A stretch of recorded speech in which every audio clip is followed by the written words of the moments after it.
5 August July অভ্যুত্থানের মাধ্যমে পতন ঘটে আওয়ামী লীগের প্রায় 15 বছরের রাজত্বের। সাবেক প্রধানমন্ত্রী শেখ হাসিনা সেদিন দেশ ত্যাগ করে আশ্রয় নেন ভারতে। সম্প্রতি সোশ্যাল মিডিয়ায় একটি ভিডিও ভাইরাল হয়েছে, যেখানে দাবি করা হচ্ছে যে সাবেক প্রধানমন্ত্রী শেখ হাসিনা ভারত থেকে ভাষণ দিয়েছেন। সেখানে তিনি পদত্যাগ করেননি বলে মন্তব্য করেছেন, এমন দাবি করা হয়েছে বিভিন্ন শিরোনামে। জুলাই আন্দোলন চলাকালীন সময়ে গণমাধ্যমে শেখ হাসিনার বক্তব্য প্রদানের একটি ভিডিওর সাথে ভারতের পুরনো ও ভিন্ন ভিন্ন ঘটনার দুটি ভিডিওর ক্লিপ যুক্ত করে আলোচিত দাবিতে প্রচার করা হয়। ভিডিওটি এখন বিশেষভাবে আলোচনার কেন্দ্রবিন্দুতে। তার এই ভিডিও নিয়ে সোশ্যাল মিডিয়ায় তৈরি হয়েছে নানা গুঞ্জন। সোশ্যাল মিডিয়ায় ছড়িয়ে পড়ে এই ভিডিওটি নিয়ে অনুসন্ধান করে রিউমার স্ক্যানার। অনুসন্ধানে দেখা গেছে এই দাবিটি ভিত্তিহীন এবং সম্পূর্ণ মিথ্যা।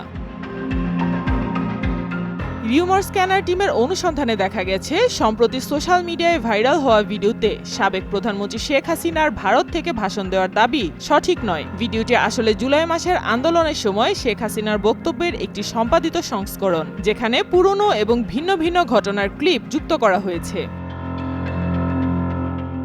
ভিডিওতে শেখ হাসিনাকে বলতে শোনা যায়, তোমরা রাজাকার, তোমার বাবা রাজাকার, এটা তো তোমরাই করেছো। চেয়েছিলাম অধিকার, হয়ে গেছি রাজাকার। আরে রাজাকার আমি তো তোমাদের বলি নাই, তোমরা নিজেরা স্লোগান দিয়েছো তোমাদেরকে রাজাকার শীর্ষক কথাগুলো বলতে শোনা যায়। এছাড়াও ভারতের প্রধানমন্ত্রী নরেন্দ্র মোদীর একটি ফুটেজের পাশাপাশি দর্শকদের আরেকটি ফুটেজ দেখতে পাওয়া যায়।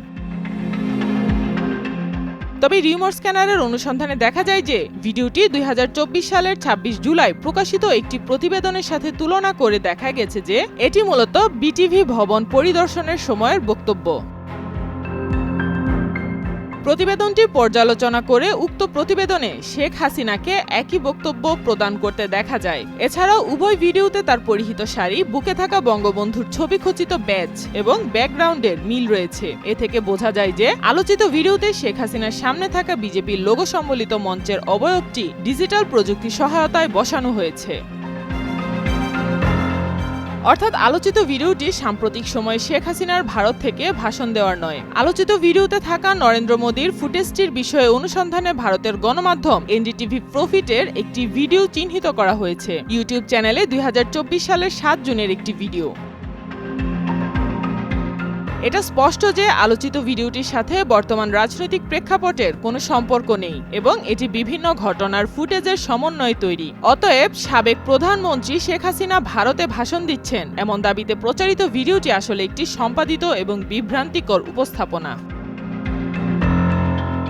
ভিডিওটি পর্যালোচনা করে আলোচিত ভিডিওর নরেন্দ্র মোদীর ফুটেজের সাথে উক্ত ভিডিওর মিল পাওয়া যায়। এছাড়াও ভিডিওটি থেকে জানা যায় এটি ন্যাশনাল ডেমোক্রেটিক অ্যালায়েন্স এনডিএ এর সংসদীয় দলের বৈঠকের ভিডিও, যেখানে জোট দলগুলোকে নরেন্দ্র মোদীকে ভারতের আগামী প্রধানমন্ত্রী নির্বাচনের প্রতি সমর্থন জ্ঞাপন করতে দেখা যায়।